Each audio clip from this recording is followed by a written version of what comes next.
اعوذ باللہ من الشیطان الرجیم بسم اللہ الرحمن الرحیم وَتُعِزُّ مَن تَشَاءُ وَتُذِلُّ مَن تَشَاءُ بِیَدِکَ الْخَیرُ إِنَّکَ عَلیٰ کُلِّ شَیْءٍ قدیر۔ الصلاۃ والسلام علیکہ یا رسول اللہ وعلیٰ آلہ وصحبہ وسلم علیکہ یا حبیب اللہ۔ السلام علیکم ناظرین، میں ہوں آپ کا ہوسٹ ڈاکٹر زمان عبداللہ حجرہ۔ ناظرین، پروگرام ظلم کی داستان کے ساتھ میں آپ کی خدمت میں حاضر ہوں۔ ناظرین، آج جو ایک میں خصوصی اور اسپیشل ویلا کرنے جا رہا ہوں، ناظرین ایسا واقعہ، ایسا دل خراش واقعہ جو دل کو ہلا دینے والا ہے، جس انسان کے اندر تھوڑا سا بھی درد ہوگا تو وہ ضرور سن کے اس کا درد زیادہ ہوگا، وہ ایسے واقعہ کی مذمت بھی ضرور کرے گا اور انشاءاللہ تعالی اس آواز کو جہاں تک ہو سکے وہ پہنچائے گا۔ تو ناظرین، آج میں ظلم کی داستان میں آج پاکستان کی ایک بہت ہی پیاری ہونہار بیٹی ڈاکٹر عافیہ صدیقی کے حوالے سے پروگرام کرنے جا رہا ہوں۔ ناظرین، عرصہ دراز سے پروگرام بھی سنتے آئے ہیں، آپ بھی سنتے آئے ہیں، واقعات بھی آپ کو پتہ ہے کس طرح اس پہ ظلم ڈھائے جا رہے ہیں، لیکن ہم لوگ افسوس کہ اس کی آواز بننے کے، ہم ڈر کے مارے، سچ بولنے کے مارے، ہمارے جو میڈیا والے لوگ ہیں، میڈیا پرسن ہیں، اینکر پرسن ہیں، وہ بھی خاموش ہیں۔ پتہ نہیں کیوں یہ ہمارے اینکر پرسن کیوں خاموش ہیں۔ ناظرین، سب سے پہلے تو میں جو جماعت اسلامی کے کارکنان ملاقات کے لیے، اس مقصد کے لیے، اس کی رہائی کے لیے امریکہ گئے، تو میں ان کی عظمت کو سلام پیش کرتا ہوں، اور ان کی ساتھ میں فوزیہ صدیقی بہن بھی تھی، اور انہوں نے میڈیا پہ ٹاک بھی کی اور بتایا کہ کس طرح کہ وہاں پہ ان کے ساتھ ظلم ہو رہا ہے۔ تو ناظرین، آج میں اپنے ویلاگ میں جو انہوں نے دل خراش، دل کو چیر پھاڑنے والی دردناک جو قصہ انہوں نے اس کا بیان کیا ہے، وہ بھی میں تھوڑی دیر میں آپ کو سنواؤں گا۔ لیکن میں یہ کہنا چاہتا ہوں، میرے پروگرام کرنے کا مقصد یہ ہے کہ کیا اس نے یہ سوال کیا ہے کہ کیا پاکستان بیچ دیا گیا ہے؟ کیا پاکستان میں کوئی مسلمان نہیں رہ گیا؟ کیا پاکستان میں کوئی درد والے لوگ نہیں رہ گئے؟ کیا ہمارے مسلمانوں کے اندر جذبہ ختم ہو رہا ہے؟ اس نے کہا کہ میری رہائی کی بات چھوڑو، میں آپ کو ایک ایسی بات بتانے لگا ہوں جو تھوڑی دیر کے بعد وہ میری بہن خود آپ کو بتائے گی کہ اس نے کیا کہا۔ اس نے کہا کہ میرے جسم کے کپڑے انہوں نے اتار لیے اور میرے آگے قرآن پاک پھینکا، مقدس پاک، اور انہوں نے کیا کہ اگر تم نے اس پہ چل کے جانا ہے تو ہم آپ کو عدالت میں لے کے جائیں گے۔ میرے انکار کرنے پہ انہوں نے ان پر تشدد کیا، ان کا لہو بہہ رہا تھا، ان کے بال نوچے ہوئے تھے۔ یار افسوس، ہم کیسے مسلمان ہیں؟ ہم کیسے مسلمان ہیں؟ ہم کیسے مسلمان ہیں؟ اس کی کوئی آواز بلند کرنے والا نہیں ہے۔ ان کے لوگ ہمارے ملک میں اگر قتل بھی کر جائیں تو ہمارے یہ سیاستدان، ہمارے یہ حکومت کے جو بڑے لوگ ہیں، وہ ان کو پروٹوکول کے ذریعے ان کے ملک بھیج دیتے ہیں۔ اس کا قصور کیا ہے؟ اس کا قصور کیا ہے؟ وہ اتنے سالوں سے جیل کاٹ رہی ہے، لیکن کسی نے کوئی آواز نہیں بلند کی۔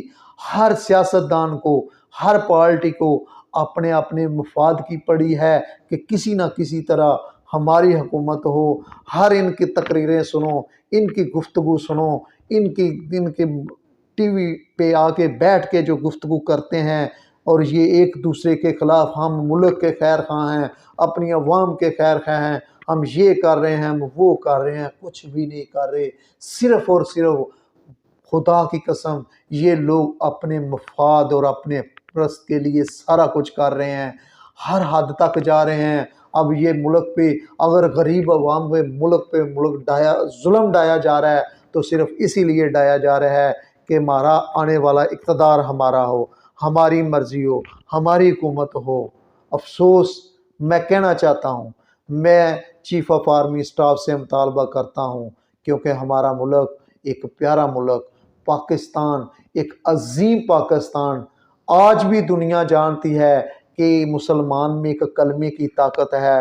یقین کر کے مانے کہ آپ کی فوج دنیا کی بہترین پہلے نمبر پہلے صف پہ فوج اس لیے ہے کہ ہم مسلمان ہیں، ہمیں کلمے پہ یقین ہے۔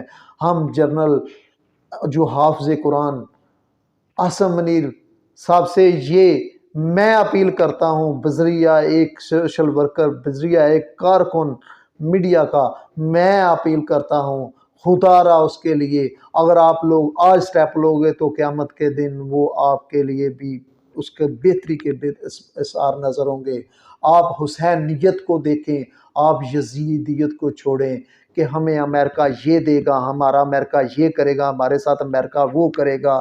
Chief of justice Pakistan, chief of army staff اور ہمارے جو وزیر اعظم صاحب ہیں، میں ان سے اپیل کرتا ہوں، خدا را آپ کیوں نہیں بولتے؟ آپ لوگ کیوں نہیں بولتے؟ آپ مسلمان نہیں ہیں؟ اس کا حال دیکھو، اتنی سال سے وہ ظلم سہ رہی ہے۔ ایک بیٹی ہے ہماری، اگر ماں بہن کے ساتھ اگر یہ سلوک ہو تو ہم کیا کیا نہیں کرتے، کس حد تک نہیں جاتے، لیکن اس کا قصور یہ ہے، اس نے کیا کیا، ایسا کیا، جرم کر لیا ہے۔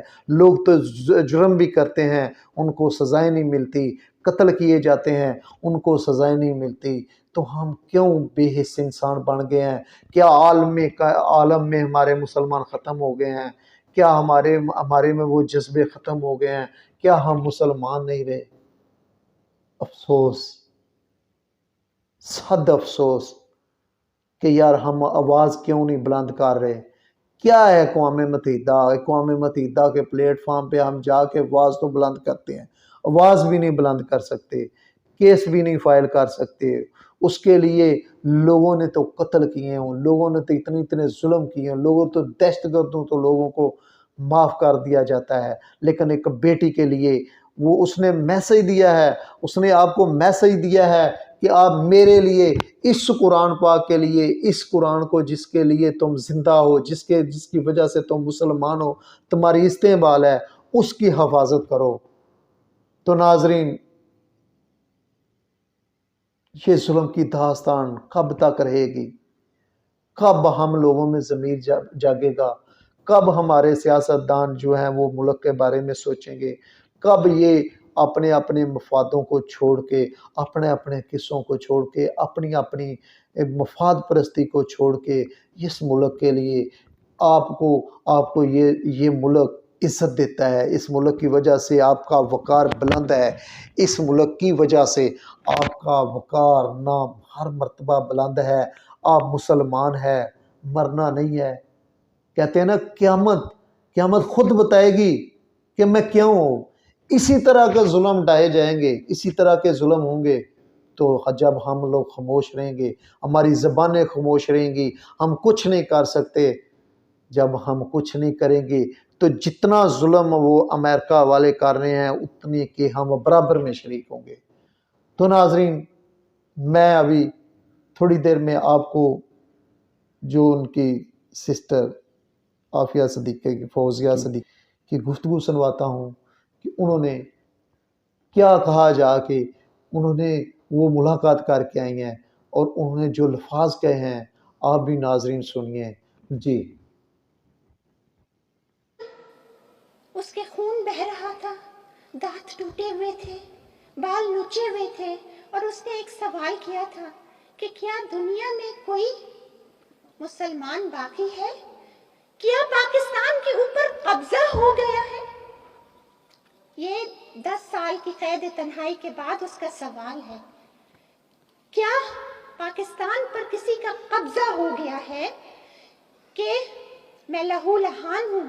اور کیوں کہ میرے کپڑے اتارے گئے اور قرآن پاک میرے قدموں پہ پھینکا گیا یہ حافظ قرآن، یہ عالمہ، یہ MIT اور برینڈائز جیسی یونیورسٹیز کی ایوارڈ یافتہ ویلیڈیکٹیرین، اس کے کپڑے اتارے گئے، قرآن پھینکا گیا اور کہا گیا کہ جب تک اس کے اوپر سے چلو گی نہیں تمہیں عدالت میں نہیں لے کے جایا جائے گا، تمہیں اسی طرح لے کے جایا جائے گا، کپڑے نہیں دیے جائیں گے۔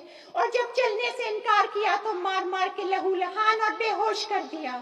اس نے ایک سوال کیا کہ میری نہیں، کلام پاک کی بے حرمتی تو رکوا دیجیے۔ کوئی ایک مسلمان نہیں، کوئی کیا پورے بھرے پاکستان میں ایک شہدائی رسول نہیں کہ وہ کلام پاک جو نبی کریم صلی اللہ علیہ وسلم کے سینے پہ اترا تھا، نعوذ باللہ اس کے ورق پڑھ پڑھ کے اس کے اوپر چلنے کو کہتے ہیں مجھے، برا نہ کر کے وہ بھی۔ کیا ہو گیا ہے میری قوم کو؟ کہاں ہے میرے نوجوان؟ کہاں ہے ابن قاسم کے شہدائی؟ کہاں ہے اقبال کے شعر پڑھنے والے؟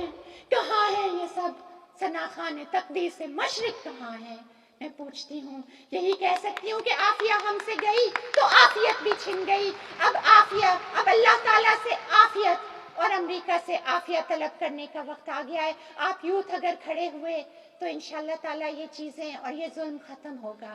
بہت بہت شکریہ۔ جی ناظرین، تو آپ نے گفتگو سنی، آپ خود فیصلہ کریں کہ ہمیں کیا کرنا چاہیے۔ یہ خود ضمیر اپنے سے پوچھیں، اپنے آپ سے پوچھیں، ہر بندہ اپنے آپ سے پوچھے۔ 23 کروڑ عوام، 24 کو ہمارے ملک کی عوام ہے، ہر بندہ، یہ سوشل میڈیا کا دور ہے، جہاں جہاں تک میری یہ ویڈیو جا رہی ہے، خدا را اس کو شیئر بھی کیجئے گا، اس کو آگے پیغام بھی پہنچائیے گا، اور ہم سب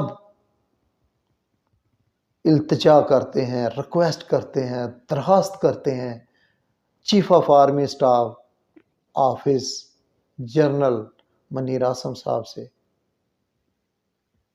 کہ خدا را ان کی آواز بنے۔ اگر آپ خود تھوڑا سی آپ میں ہمت ہے، اگر آپ مسلمان ہیں، آپ ایک ایسا مسلمان ملک جو کہ اس دنیا میں جس کا ایک مقام ہے، جس کو ہم خطہ مسلمانوں کا مانتے ہیں، آپ اس کے لیڈر ہیں، چیف آف آرمی اسٹاف ہیں، آپ ہمت کیجئے۔ یہ دیکھیں، یہ دنیا 4 دن کی ہے، چلے جانا ہے، باری ہر ایک کی لگی ہے، کوئی بھی نہیں ادھر رہا۔ یہاں پہ ایک وقت تھا جنرل مشرف صاحب کی حکومت تھی، آج وہ دنیا میں نہیں رہا۔ کتنے جرنیل آئے، کتنے چلے گئے۔ اسی طرح جرنیل صاحب آپ ہمارے حاکم ہیں، آپ کی بھی باری ہے، آپ نے بھی چلے جانا ہے، تو کوئی ایسا کام کر کے جائیں کہ آپ کو قوم سلام کرے، آپ کو سلیوٹ کرے۔ اور خصوصاً جو یہ ہمارے سیاستدان یہ ایک دوسرے پہ مفاد پرستی کی جنگ لڑ رہے ہیں، خدا را اس کو ایک سائڈ پہ رکھ کے آپ لوگ عافیہ صدیقی کے حوالے ضرور سوچیں۔ اور میں سب میڈیا والے جتنے بھی پاکستان میں میرے میڈیا پرسن لوگ ہیں، میرے کولیگ ہیں، جتنے بھی میڈیا پرسن ہیں، میں ان سے ریکویسٹ کرتا ہوں، درخواست کرتا ہوں کہ اپنے پروگرامز مزید ڈاکٹر عافیہ صدیقی سے والے سے آواز بنے، صدقہ جاریہ سمجھ کے، یہ ایک جہاد سمجھ کے، یہ ایک یہودی لابی کے خلاف جنگ ہے جو آپ سمجھ کے اس جنگ میں آپ شانہ بشانہ ساتھ دیں۔ اور جو لوگ اس اقتدام میں چل رہے ہیں ان کو پھر سلوٹ پیش کرتا ہوں، اور ان کے ساتھ ان کی آواز بنے، اور دنیا عالم کفر میں پتہ لگ جائے کہ آپ نے ایک بیٹی کے ساتھ کیا سلوک کیا ہے، آپ ایک بیٹی کے ساتھ کیا کر رہے ہیں۔ ہم ہرگز اپنے قرآن پاک اور ان بیٹیوں کی بے حرمتی نہیں ہونے دیں گے۔ ہم انشاءاللہ آواز بنیں گے، ہم مسلمان ہیں، ہم بتائیں گے کہ مسلمان میں کتنی طاقت ہوتی ہے، کلمے میں کتنی طاقت ہوتی ہے۔ جب کلمہ ہوتی ہے، اور کی محمد سے وفا تو نے تو ہم تیرے ہیں، لکھ یہ جہاں کیا چیز ہے، لکھ قلم تیرے ہیں۔ جب اس گھرانے سے وفا کر لئی تو سب کچھ ہی آپ کا ہو گیا۔ تو ہم اسی گھرانے کے پاک کلام کے ساتھ، اگر وہ لوگ جو میری بہن نے ابھی بتایا، تو یار ہمارے دل کیوں ہمارے دل یہ اجازت نہیں دیتے، ڈر کے مارے ہم نہیں بولتے کہ ان کی یہ دنیا ختم ہو جانی ہے۔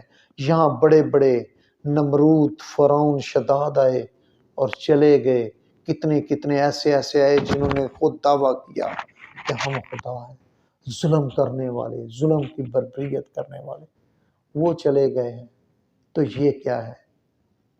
تو میں انشاءاللہ اس امید کے ساتھ اجازت چاہتا ہوں کہ خدا را صرف اور صرف ایک اسلام کی خاطر، اپنی پاکستان کی بیٹی کی عزت کی خاطر اپنی آواز کو بلند کرو، اپنی آواز کے لیے اٹھو، اپنی اس آواز کو بلند کرو، اور ان کو پتہ چل جائے کہ مسلمان ابھی زندہ ہے، مسلمانوں کی غیرت ابھی زندہ ہے، مسلمانوں پہ جہاد لازم ہے۔ تو یہ جہاد ہے، یہ جہاد آپ کرو، جس سے جو ہو سکتا ہے کرنا، تو وہ ہے جس نے جتنا ہو سکتا ہے۔ کوئی آواز بلند کر سکتا ہے، کوئی آواز بلند کرے، جس میں جتنی پاور ہے، جتنی اللہ تعالیٰ نے توفیق دی ہے، وہ لازمی کریے۔ تو یہ ظلم کی داستان ایک دن ختم ہو جائے گی، تب تک مجھے اجازت دیجیے، اگلے پروگرام تک بہت شکریہ۔ السلام علیکم ورحمۃ اللہ وبرکاتہ۔